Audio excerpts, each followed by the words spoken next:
Up next on the Met Report, a few bond measures that could improve our city. And the violence from Thornton touches home. We speak with two MSU students about the Catalan crisis.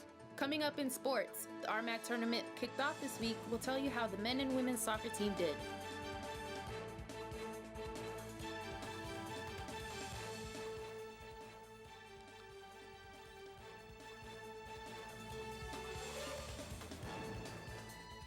And thank you for joining us on the Met Report. I'm Juan Arellano. And I'm Amisha Kakar.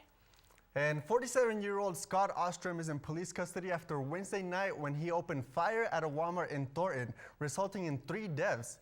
Sergio Urrutia describes what he experienced at the scene that night.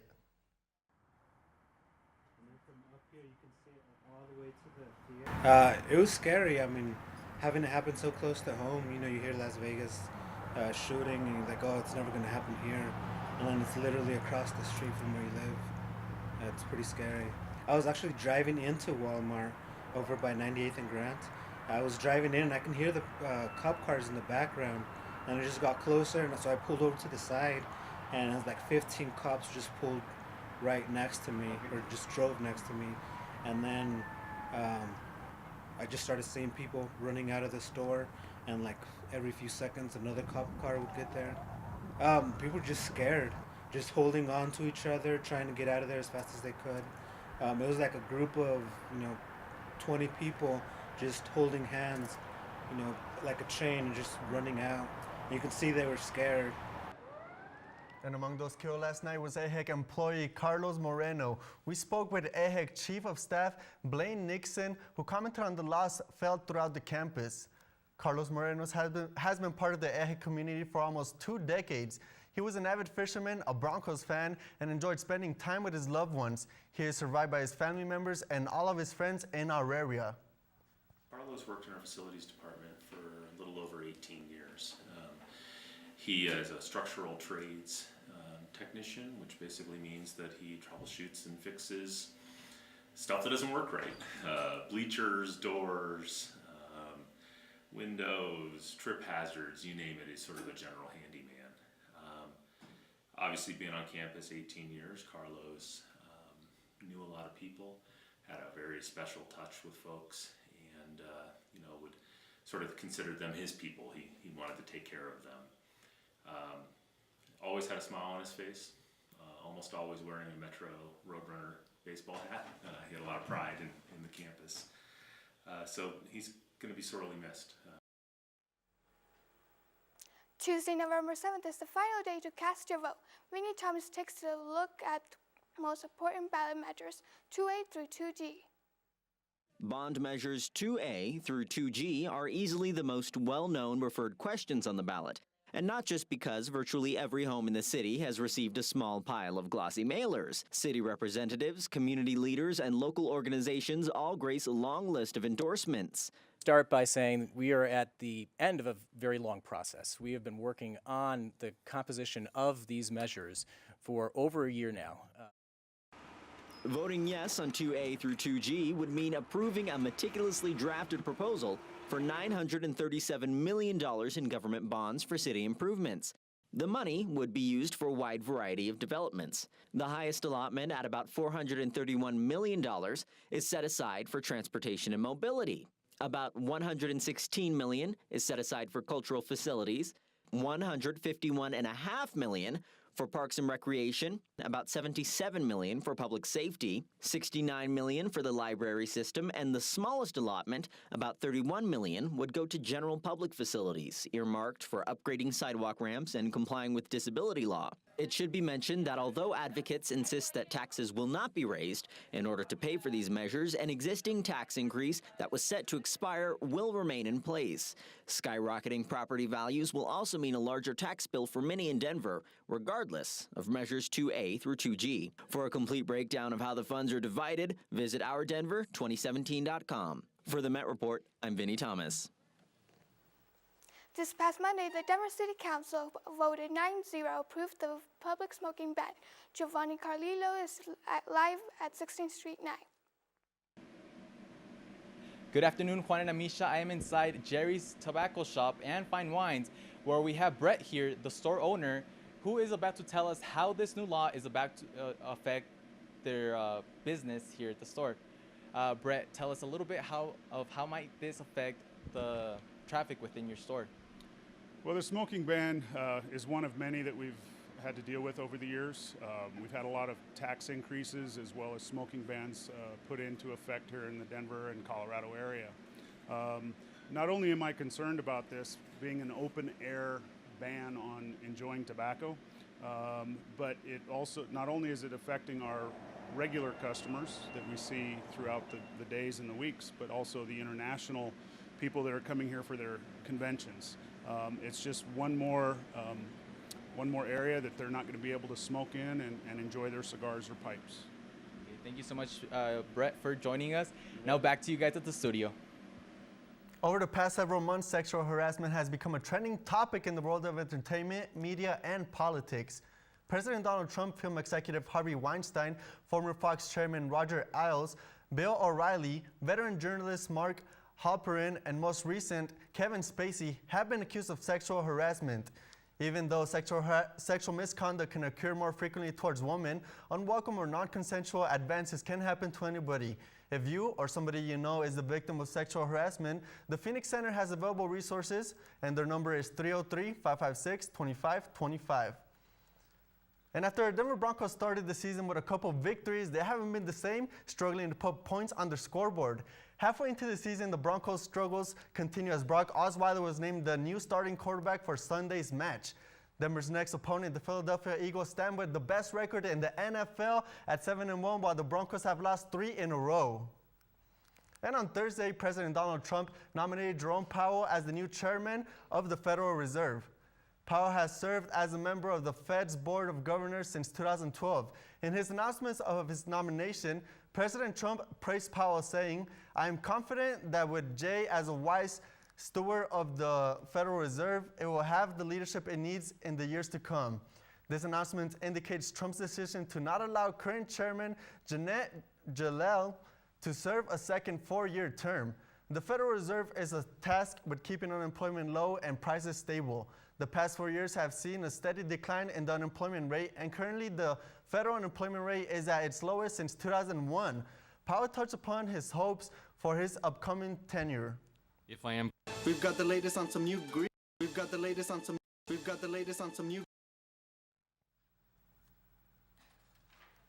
And Amisha, how do you think the weather is going to be looking this weekend? I think it's going to look great. And what are your plans if it's great? Well, if you don't know your plans right now, we have Andrea right now with the weather. So what's going to be coming up, Andrea? Well, Juan and Amisha, I have good news for the both of you guys. As right now, currently, we see a little bit of slight activity towards our Denver metro area, but not too much to worry about, as those conditions will get a lot better as we will continue.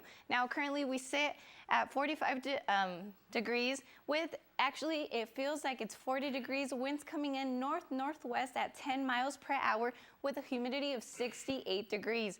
Right now, our high for today, we're going to be at 64 degrees, partially cloudy skies, winds coming in the north-northeast at 10 miles an hour. And now for the rest of your day, those temperatures pick back up and we will see a high of 61 degrees. And then by the time you put your kiddos to sleep and all that goes on, 49 degrees, not too cool, mostly clear skies. Tonight, we will sit at a low of 46 degrees, mostly clear skies, winds coming in south-southwest at 9 miles per hour. Now, don't get away from your screens, because when we return, we'll have the weekend outlook, the next chance of snow, and remember, daylight savings is coming up, so you turn those clocks back around 1 hour. Stick tuned. We've got the latest on some new Greek letters on campus. And we got the details on the divas who are dancing for a darn good cause.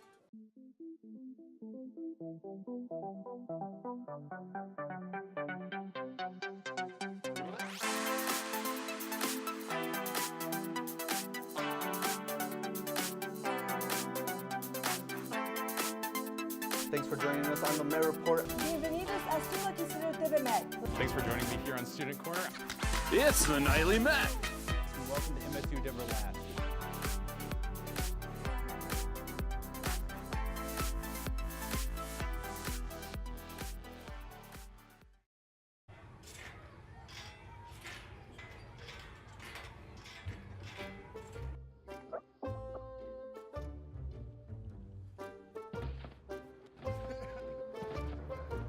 ballerina.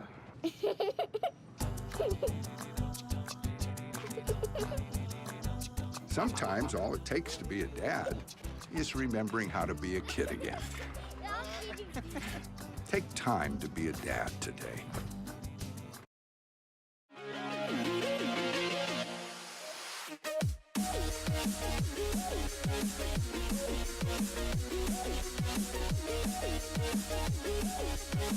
Met Radio on mymetmedia.com. Next Monday, November 6th, is the start of Campus Week of Action, a 4-day weekend that will be dedicated to sexual assault awareness. There will be a screening of the Ari and Daisy documentary as well as the 4th annual march. Taking Back the Night, all of the events will be providing free meals and for everyone who attends. And finally, to close off the event, the Student Government Assembly will be hosting the Constant is Bay event at the Tivoli Garage at a mock party that demonstrates a safe party practices. The Halloween season is over, but the spirit isn't dead yet. Last Wednesday, the St. Caritas Church celebrated Dia Metros, the church that was decorated with beautiful flowers and colorful skulls. Booths and altars were available for people who put of the past loved ones. Participants could decorate their own sugar skulls, get their face painted, and honor those have recently passed. Metropolitan University had a visiting scholar week, Dr. Mary Gould, who is on a mission to change our perception and paradigms of incarnation in our country. Speak of things that are usually unsaid and peel our cultural scabs to look beneath. Gould is director of St. Louis University Prison System Program, which provides an on-site education to workers and those who are incarcerated, sharing the program's focus on core academics, workshops, and financial literacy programs, as well as photos of classes and graduation ceremonies that could come from any school of higher education. In an elementary 90-minute talk, Gould addressed the exponential increase of the incarcerated in America, as well as their demographics, and addressed societal conception of jails, prisons, and prisoners, contrasting our perceptions with reality and posing questions whose answers are still unfolding. The talk was presented by MSU Communications. A new chapter will soon be added to our school, and we're not talking about books. MSU Denver may have a new chapter in our Greek life. Over the next couple of weeks, a panel will review multiple candidates, one of which being Sigma Tau Gamma, to be part of our community next year. After the reviews are done, the panel will choose which chapter will be added to the sororities at our school. And MSU Denver soccer players earned first-team All-RMAC after losing to CSU Pueblo 1-0 on the first round of the RMAC tournament on Tuesday. The women's soccer team still has something to raise their heads high about. The women's soccer team had 2 players that were named first-team All-Rocky Mountain Athletic Conference. Senior Elise Bernard and junior Raina Banks received those honors as first-team players. This is the 3rd time both players have been named All-RMAC. Banks led the Roadrunners with 6 goals in the season, but they weren't the only players on the team that received awards. Sophomore goalkeeper Erica Torres was named 2nd-team All-RMAC. Sophomore McKenna Broussard and freshman Jordan Lewis were named honorable mention. This Thursday, a Spanish court ordered the detention of 8 Catalan pro-independence politicians. They also ordered the capture of Catalan ex-president Carles Puigdemont. This is because the call of Puigdemont and declaration of independence from Spain by these leaders. Madrid has declared these claims illegal. From Belgium, Puigdemont stated that he would not apply for political asylum or seek support from Europe for a political solution. We spoke with 2 Catalan students to better understand their demands for independence. Y el tema es que ahora, con todo lo que está pasando, a medida que van cortando derechos, va creciendo el independentismo. O sea, está yendo a contra de lo que quiere el gobierno español. No nos escuchan, no nos tienen en cuenta, ¿sabes? Y como dice ella, intentan arrebatarnos pues, nuestra lengua, nuestra cultura. Han intentado sacar la lengua también de las escuelas, han intentado que ya no se enseñe el catalán.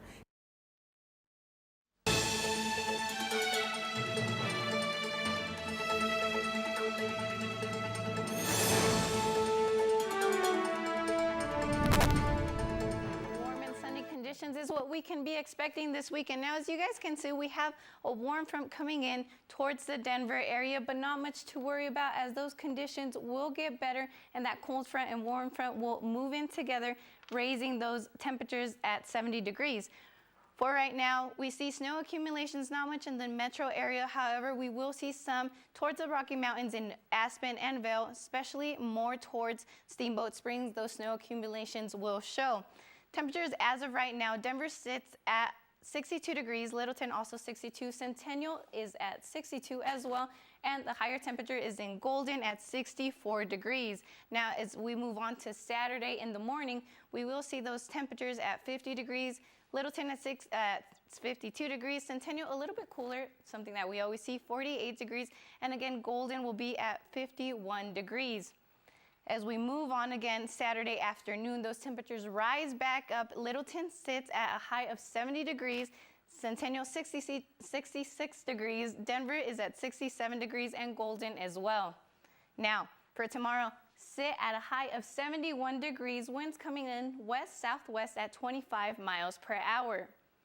For the extended forecast, as we see here, Friday, currently we are at 62 degrees. Saturday, those temperatures pick right back up, 72 degrees, but then check that out. Temperatures drop to 58 degrees with a low of 34. A little bit of a change there. And for the rest of the week, we will see some temperatures of 56 degrees, 43, and again 56, a little bit towards those 60s. Now, this is important. Everybody likes to sleep more, so remember this Saturday, set back your clocks 1 hour for daylight savings. At Metropolitan State University at Denver, our mission is to provide high-quality, accessible education that prepares our students for successful careers, postgraduate education, and lifelong learning in a global and technological society. Our values of diversity, access, and community help us provide opportunities for our students from all over the globe. In fact, we've just been named a diversity champion by Insight into Diversity magazine for 2016. Because at MSU Denver, we believe in transforming lives.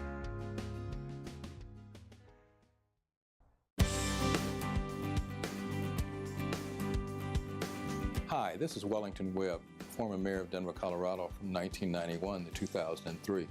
I was so pleased to receive an honorary doctorate from Metro State University. It's been a great highlight of my life. And I also want to take this opportunity to say happy birthday to you on your 50th anniversary. It's fine that other people like you. It's more important that you like yourself. And I'm comfortable with every part of me. Meals on Wheels coming to my door as someone who's housebound assures me that I'm not forgotten. They care that I'm okay. My name is Asha Ida Bell. America, let's do lunch. Drop off a hot meal and say hello. Volunteer by donating your lunch break at americaletsdolunch.org.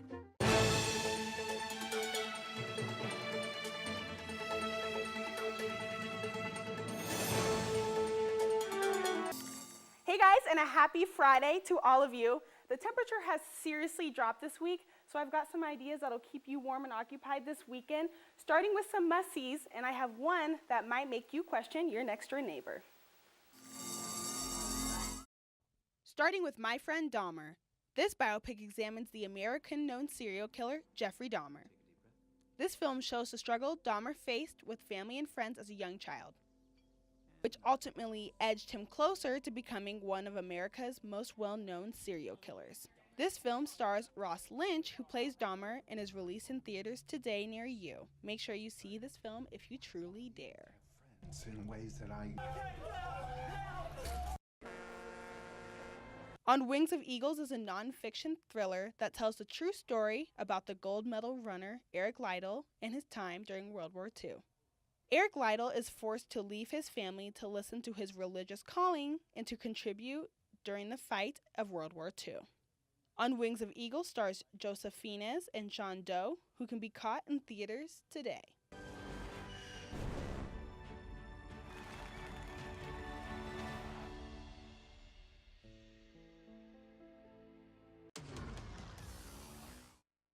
And last, but certainly not least, we have Thor's Ragnarok. Thor finds himself imprisoned on the other side of the universe without his almighty hammer. He soon finds himself in a battle against time to get back to Asgard to stop Ragnarok from his deadly world destruction. Thor must survive his deadly gladiatorial contest that forms him against his former ally, the Incredible Hulk. Had a fight recently. Did I win?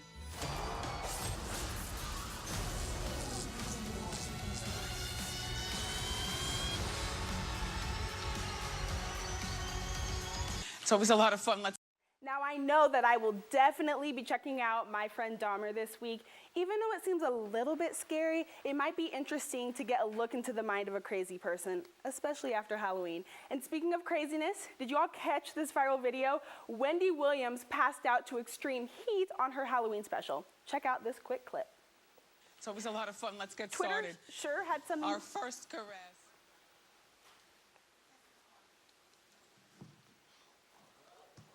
Twitter sure had something to say about Wendy's quick pass out. People were quick with the memes and to make light of the talk show host's serious situation. Now I'm hoping that Wendy is doing better after that scary fall, but clearly the show had to go on and did. Right after the fall, she was right back to her old self after the alleged hot flash. And now on the topic of hot flashes, I covered the hottest event on campus this week. Queer Lives 2017 was an event full of performances from Denver's most well-known drag queens, and I got the inside scoop on what you guys may have missed from this event. Check this out. Aurora campus students gathered together for Queer Lives 2017, an event to celebrate and provide a space to speak about LGBT+ suicide awareness. This event was one sure to remember with live performances from popular Denver drag queens and was catered with a dinner to enjoy. Luckily, no one passed out during their performance, and I also think it's amazing that there are positive events like this on campus to provide a safe space for people who want to be open about themselves. I hope you guys enjoy your weekend, and thanks for watching EMET, because sports is next.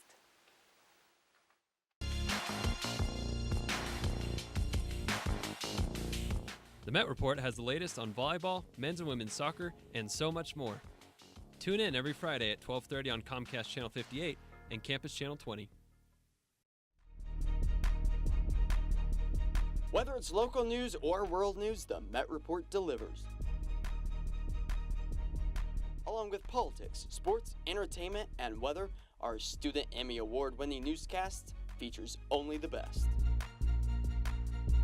Tune in live to the Met Report every Friday at 12:30 p.m. on Campus Channel 20, Comcast Channel 58, or mymetmedia.com.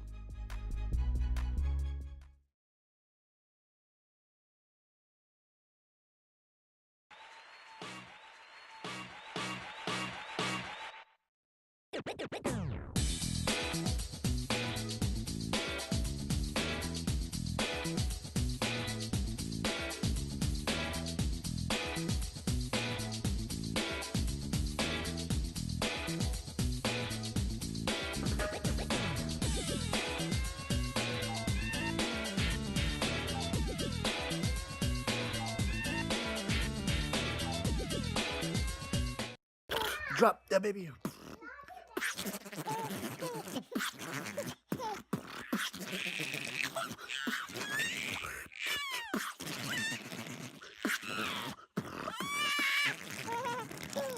At Metropolitan State University at Denver, our mission is to provide high-quality, accessible education that prepares our students for successful careers, postgraduate education, and lifelong learning in a global and technological society.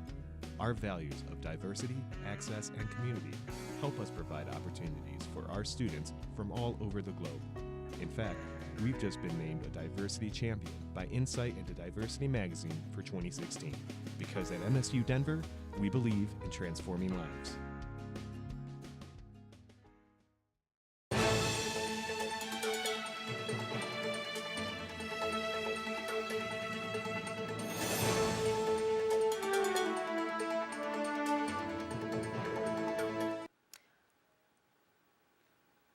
What's up, everyone? I'm Luna here to get you caught up on MSU Denver sports. But before we talk some Roadrunner action, Houston, we have a World Series. the Houston Astros have defeated the Dodgers in 7 games. And what a World Series it was, with each game coming down to the wire. For the first time ever, the Astros are World Series champs. And what a feel-good championship after Hurricane Harvey for the Astros and the community of Houston. All right, taking you back to MSU Denver sports, the RMAC tournament kicked off this week for both men and women's soccer as the ladies faced the CSU Pueblo Thunder Rolls on Halloween. CSU Pueblo's Mackenzie Bean is RMAC's Player of the Year, and she got things started with a goal off the rebound in the 25th minute, scoring the only goal of the game. The Roadrunners played a better second half, posting 8 shots on goal, but they couldn't find the equalizer. The Thunder Wolves hold off MSU Denver to win it 1-0, and it would be the first round exit for the Roadrunners as they close the season going 7-5 in conference play and 8-9 overall. The fellows also played in the RMAC quarterfinal this week as they faced the UCCS Mountain Lions. It was a hard-fought game, went into double overtime, and came down to penalty kicks. Let's cut the fluff, because that's what we do here on the Met Report, and straight to the penalty kicks we go. MSU Denver and UCCS both made their first 3 penalty kicks, but on the 4th kick for the Mountain Lions, Gentile, get out of here. Get that out of here. With a huge save to deny UCCS. Hector Venegas, with the last kick, and all 5 kickers convert on penalty kicks for MSU Denver. They win the shootout 5-3 and advance to the semifinals, and will face Colorado School of Mines later today. First in the nation in powerlifting and 4th overall in the world, one MSU Denver student proves women can be both beautiful and strong.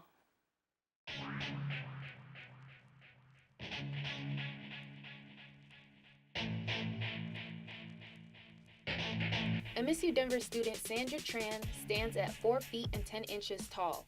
Tran ranks first in the nation in powerlifting, a sport that means so much to her. I started to go to the gym, and then here, right on campus, when I started just working out, and it felt good about myself. Like I was able to let my confidence out more. I was able to, it's just like self-confidence in a way, because I was like a pretty shy person, still am.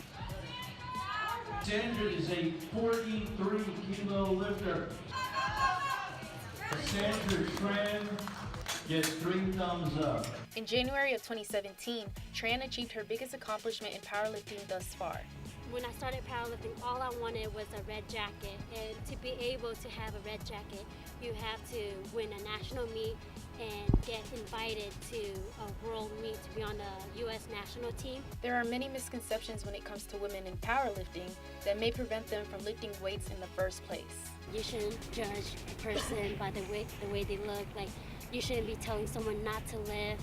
Or I can say, like, why are you lifting? Like, you shouldn't be lifting. Just because you're a guy doesn't mean you should be lifting. So I feel like that goes for the female. Like, if they like to lift, they can lift. Tran encourages all women to powerlift and feel confident and beautiful in their own skin. For the Met Report, Luna Nas.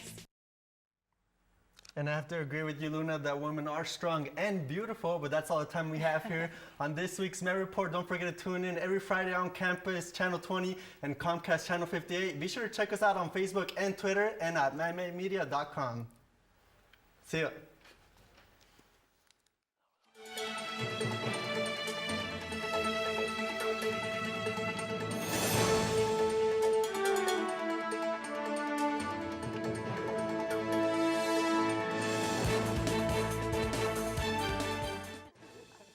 Next on the Met Report.